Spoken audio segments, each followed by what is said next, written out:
At home, just having a chat with my child, and how do I tell them to pray? The first thing I want to start by saying is there was a time, my dear, that I didn't know you, and you were not relevant to me. You didn't exist, I didn't care about you, never thought about you, you were nothing to me. Lam yakun shay'an madhkura. Quran says there was a time in the life of a human being where he was not remembered at all. And including me, I didn't remember you, I didn't know what your name was going to be, I didn't love you at all because you were zero to me, nothing to me. But then all of a sudden you came in my life. And even when I found out that your mom is going to give you birth while she was holding you in her belly, and even the mom, I used to wonder what you're going to be like, but I had no idea. I had no clue. Part of me was scared you'd be like me, but I had no idea what you would be like. And even as you were growing up, when you were a baby, I still didn't really know you. I knew that you need to be fed and sometimes you smell really bad. Other than that, I didn't know much about you. I had to clean you and feed you, but I didn't know much about you. And now that you're growing up and we can talk and communicate now, and you're going to school and we live in the same house, I just want you to know that this relationship wasn't always there. And I also want you to know that this relationship will not always be there. We have very little time together. We don't have a lot of time together. And very soon, you're going to become an adult. You're on the way to becoming an adult. It's not very far away.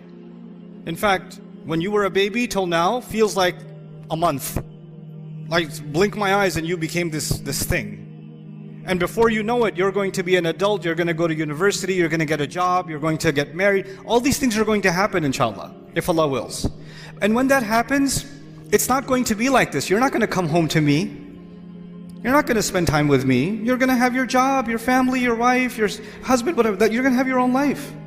So the time that we do have together is very limited. And even in that time, you've got school, I've got work, I've got groceries to do, so we have like 20 minutes in a day where we can actually have a conversation. We have very little time actually together. And when you get older, the thing you will remember about me are those few moments we have together. Because we don't have 24 hours together.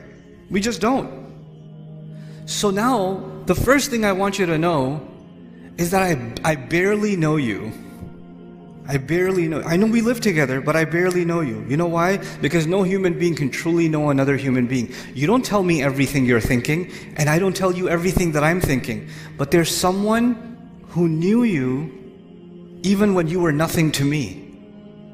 And someone who loved you even when nothing in this creation loved you. No one in this creation loved you. And someone who will have a relationship with you even though my relationship with you is going to change. Many of the adults sitting here, even me as a dad, I know my relationship with my dad when I was a kid was different. And my relationship with him when I was in college was different. And my relationship with him now is completely different. Even though we're the same people, our relationship has completely changed. But there is someone who has loved you and has protected you and has planned for you and has taken care of you from the beginning and will always do so. And that's not me. I'm just an episode in your life. I'm not more than that. It's a beautiful episode that Allah gave you and me together, but it's not a permanent episode. That's the first thing I want you to know. The second thing I want you to know is when I tell you to pray or tell you to do something, you feel like I'm controlling you. I'm bossing you around. I'm telling you what to do. I want you to know something. I can't control you. I can give you advice. I can be strict with you sometimes. That's true. But pretty soon you're going to get old enough where no matter how hard I yell and no matter how much I raise my voice and how frustrated I get, it won't matter because you're going to make your own choices. You're going to say, okay, Dad, I'll talk to you later. Okay, I gotta go. I got another call. And you're just going to hang up on me. And you're going to do your own thing. And in fact, most of the time, I will not have any control over the choices you make. In fact, when you're at school and you're hanging out with your friends and you're talking to your friends, I don't control any of those conversations. And if I've already given you an iPad or a phone or whatever, and you're communicating with your friends, I have no control over the kinds of communications you're having. And even if I put parenting control apps on these devices, I still can't control what you're really thinking and what you're really doing. I can have some control, but I have very limited control. But there's someone who controlled every cell in your body, who controlled the microscopic fluid that you were, that made it inside the womb of your mother, that controlled the genetic sequence with which you would be created, the color of your skin, the way your hair looks, your eyes, the way your mind works, how tall and short you were going to... He controlled everything. He actually has control, I don't. I'm reminded of something the Prophet ﷺ told his daughter Fatima radiallahu anha. He said, Ya Fatima bint Muhammad, ittaqillah fa inni la amliku laki min Allahi shay'a.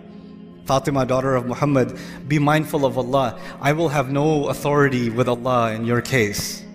Which brings me to my next point.